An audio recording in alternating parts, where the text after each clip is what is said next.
لقد کفر الذین قالوا ان اللہ ثالث ثلاثہ، بے شک کافر ہیں وہ لوگ جو کہتے ہیں اللہ تین خداؤں میں سے تیسرا ہے۔ یہ کہنا عیسائیوں کے فرقے مرقوسیہ اور نستوریہ کا ہے۔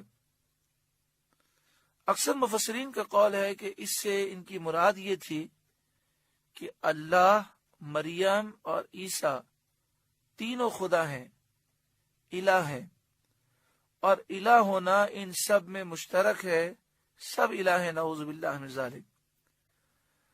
متکلمین فرماتے ہیں کہ عیسائی کہتے ہیں کہ باپ، بیٹا، روح القدس تین خدا ہیں، باپ، بیٹا، روح القدس، اور یہ تینوں مل کر ایک خدا ہیں، نعوذ باللہ من ذالک۔ تو اب دیکھیں اس وقت پوری دنیا میں جو عیسائی پائے جاتے ہیں، ان عیسائیوں کا یا تو عقیدہ یہ ہے کہ حضرت عیسیٰ علیہ السلام ہی اللہ ہیں، اور اکثر عیسائیوں کا عقیدہ یہ ہے کہ حضرت عیسیٰ علیہ السلام اللہ کے بیٹے ہیں، الہ ہیں، اللہ بھی الہ ہے، عیسیٰ علیہ السلام بھی الہ ہیں، حضرت مریم بھی الہ ہیں، اور بعض کہتے ہیں روح القدس بھی الہ ہے۔ تو موجودہ دور کے جو عیسائی ہیں، جب وہ حضرت عیسیٰ علیہ السلام کو اللہ کا بیٹا مانتے ہیں تو قرآن کی روح سے وہ کافر ہیں، مشرک ہیں۔ اب اگر کوئی شخص یہ کہے کہ عیسائی کافر نہیں ہے، مشرک نہیں ہے، بلکہ وہ مومن ہیں، تو ایسا شخص قرآن پاک کا انکار کرنے والا ہے۔ وَمَا مِنْ إِلَٰهٍ إِلَّا إِلَٰهٌ وَاحِدٌ، اور خدا تو نہیں مگر ایک خدا، نہ کوئی اس کا ثانی ہے نہ ثالث ہے، نہ کوئی دوسرا خدا ہے نہ کوئی تیسرا خدا ہے۔ وہ وحدہ لا شریک ہے، وہ وحدانیت کے ساتھ موصوف ہے، اس کا کوئی شریک نہیں، باپ سے، بیٹے سے، بیوی سے، سب سے وہ پاک ہے۔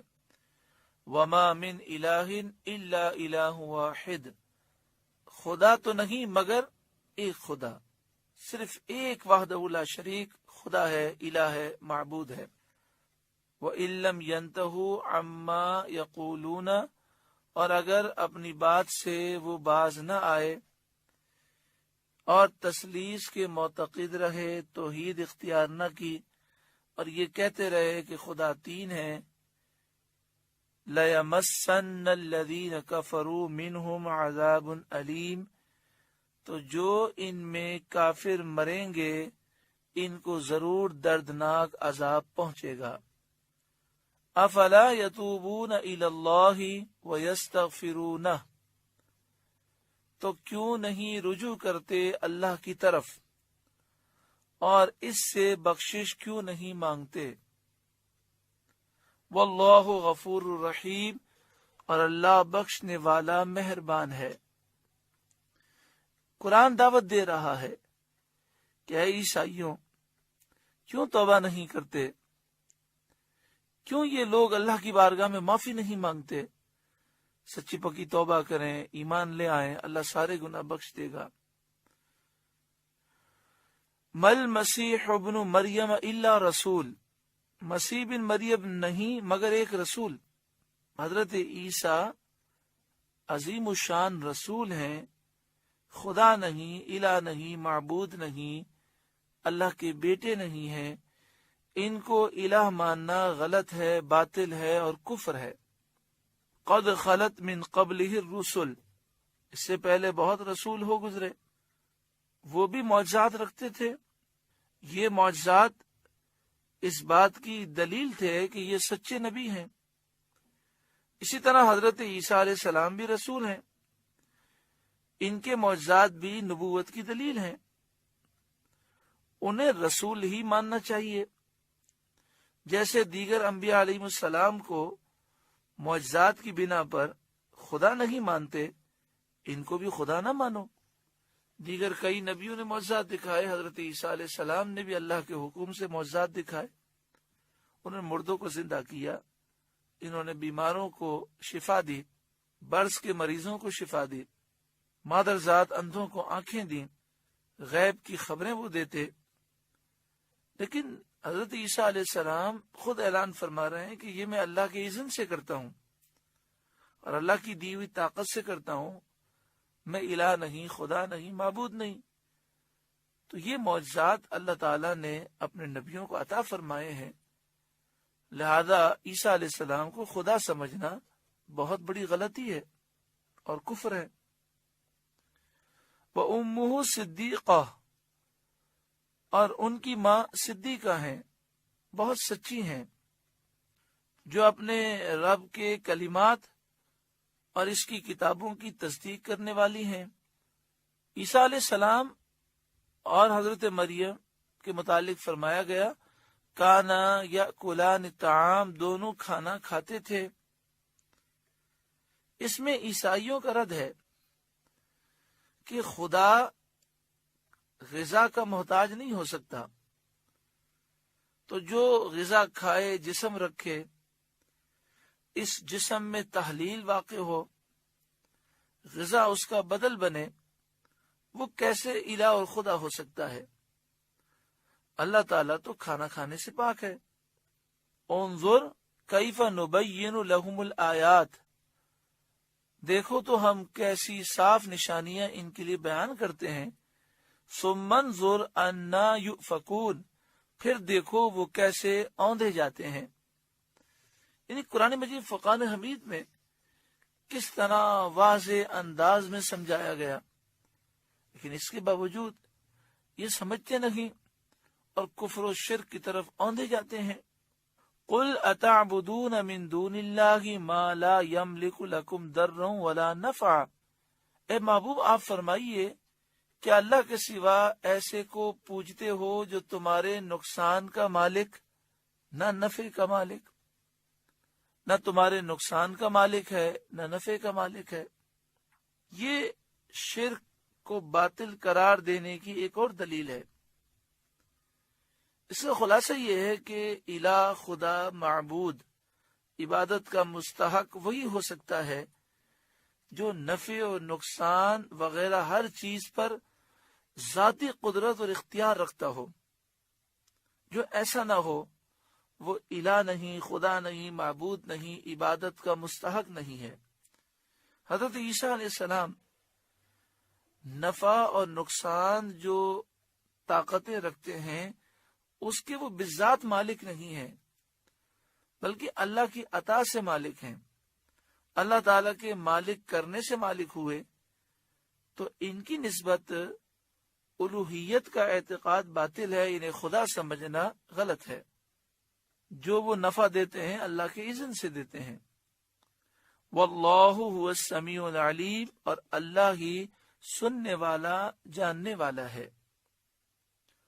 قل، اے محبوب آپ فرمائیے، یا اہل الکتاب، اے اہل کتاب، اے کتاب والوں، لا تغلو فی دینکم غیر الحق، اپنے دین میں ناحق زیادتی نہ کرو. یہود کی زیادتی تو یہ ہے کہ حضرت عیسیٰ علیہ السلام کی نبوت ہی نہیں مانتے، اور عیسائیوں کی زیادتی یہ ہے کہ وہ عیسیٰ علیہ السلام کو خدا مانتے ہیں، اللہ کا بیٹا مانتے ہیں. وَلَا تَتَّبِعُوا أَهْوَاءَ قَوْمٍ قَدْ ضَلُّوا مِنْ قَبْلُ، اور ایسے لوگوں کی خواہش پر نہ چلو جو پہلے گمراہ ہو چکے، یعنی اپنے ان باپ داداؤں کی خواہشات پہ نہ چلو جو بددین تھے، کافر تھے، گمراہ تھے. ہاں اگر باپ دادا نیک صالح ہوں تو ان کی تعلیمات پر چلنا چاہیے، لیکن تمہارے باپ دادا تو بددین تھے، کافر تھے، مشرک تھے. وَأَضَلُّوا كَثِيرًا، اور انہوں نے بہت ساروں کو گمراہ کیا. وَضَلُّوا عَنْ سَوَاءِ السَّبِيلِ، اور سیدھی راہ سے وہ خود بہک گئے. یعنی وہ لوگ جو خود گمراہ تھے، جنہوں نے بہت سارے لوگوں کو گمراہ کیا، ان کی پیروی نہ کرو. اللہ تبارک و تعالی ہر ایک کو حق کی راہ پر چلنے کی توفیق عطا فرمائے. سورۃ المائدہ کا 10واں رکوع مکمل ہوا. اللہ تعالیٰ اس رکوع کے نور سے ہمارے قلوب کو روشن اور منور فرمائے۔ اللہ اللہ اللہ اللہ۔ سورۃ المائدہ کی آیت نمبر 78 78، سورہ مائدہ کا 11واں رکوع اور چھٹے پارے کا آخری رکوع۔ لعن الذین کفروا من بنی اسرائیل، لعنت کیے گئے وہ جنہوں نے کفر کیا بنی اسرائیل میں، علی لسان داود و عیسی بن مریم، داود اور عیسیٰ بن مریم کی زبان پر، یعنی حضرت عیسیٰ بن مریم نے اور حضرت داؤد علیہ السلام نے بنی اسرائیل کے ان لوگوں پر لعنت کی جنہوں نے کفر اختیار کیا۔ جیسے کہ آپ اس سے پہلے سن چکے ہیں کہ بنی اسرائیل کا ایک گروہ دریا سمندر کے کنارے تھا اور انہیں ہفتے کے دن شکار سے منع کیا گیا۔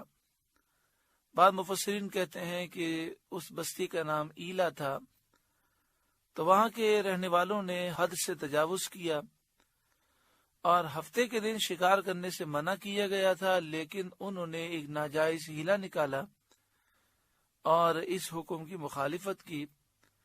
اس طرح ہیلا نکالا کہ انہوں نے سمندر کے کنارے نہریں کھودیں اور آگے جا کر بڑے بڑے گڑھے کھود دیے۔ ہفتے کے دن ان نہروں کا منہ کھول دیتے تو پانی ان نہروں کے ذریعے بڑے بڑے تالابوں میں جمع ہو جاتا اور پانی کے ساتھ مچھلیاں بھی آ جاتی۔ پھر ان نہروں کا منہ بند کر دیتے تاکہ مچھلیاں واپس نہ جا سکیں، اور پھر اتوار کے دن ان گڑھوں سے مچھلیوں کو نکال لیتے۔ جب سمجھایا جاتا تو کہتے کہ ہم تو اتوار کو شکار کرتے ہیں۔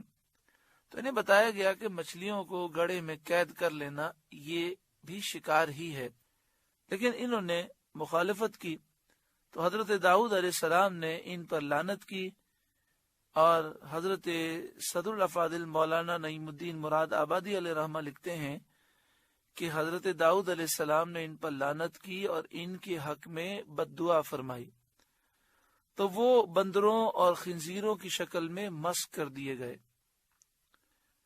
اور اسی طرح اصحاب مائدہ، یعنی جن پر دسترخوان اترا اور انہوں نے اس دسترخوان سے نعمتیں کھانے کے باوجود بھی کفر کیا، تو حضرت عیسیٰ علیہ السلام نے ان کے حق میں بد دعا کی تو وہ خنزیر اور بندر ہو گئے، اور ان کی تعداد 5000 تھی۔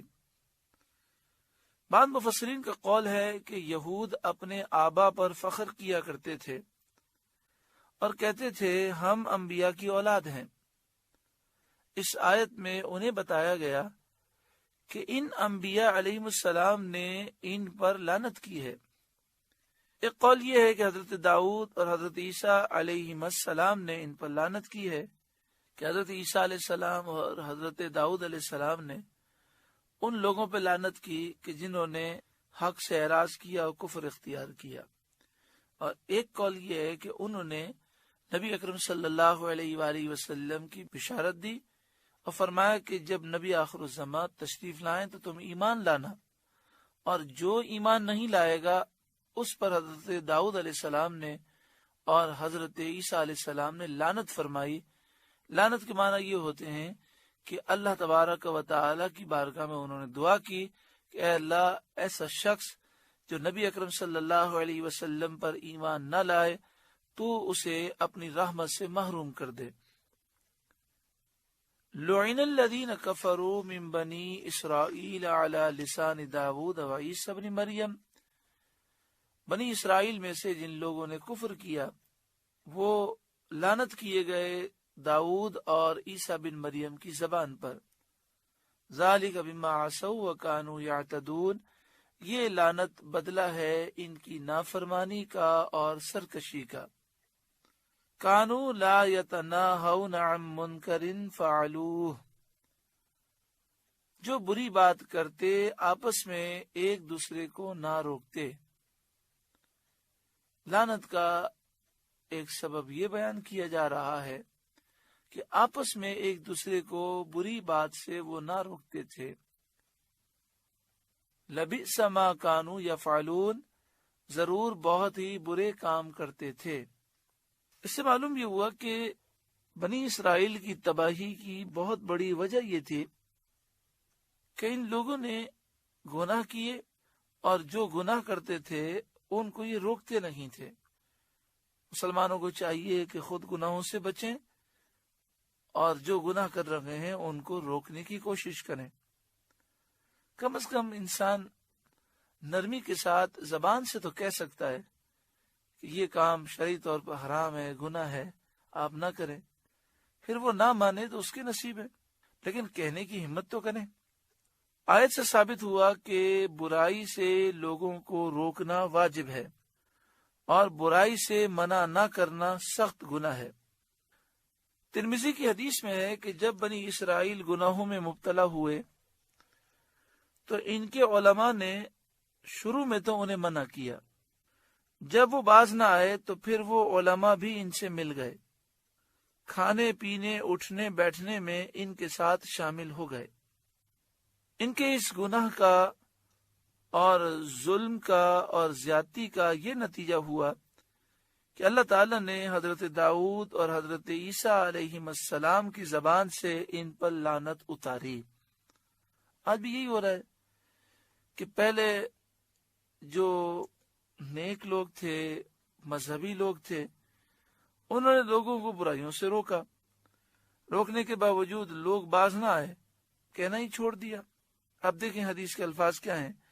جب بنی اسرائیل گناہوں میں مبتلا ہوئے تو ان کے علماء نے اول تو انہیں منع کیا، جب وہ باز نہ آئے تو پھر وہ علماء بھی ان سے مل گئے، کھانے پینے اٹھنے بیٹھنے میں ان کے ساتھ شامل ہو گئے۔ آج دیکھیں جب مسلمانوں کا یہ حال ہوا، شام میں تباہی ہے، عراق میں تباہی ہے، بلکہ دنیا کے کئی ملکوں میں مسلمان اس وقت سخت پریشانیوں میں ہیں۔ اللہ تعالی ہمیں اہل حق کا ساتھ دینے کی توفیق عطا فرمائے، اور حق کی آواز بلند کرنے کی توفیق عطا فرمائے، اور جو غلط کام کر رہا ہے اس کو غلط کام سے روکنے کی کوشش کرنے کی اللہ تعالی ہمیں توفیق عطا فرمائے۔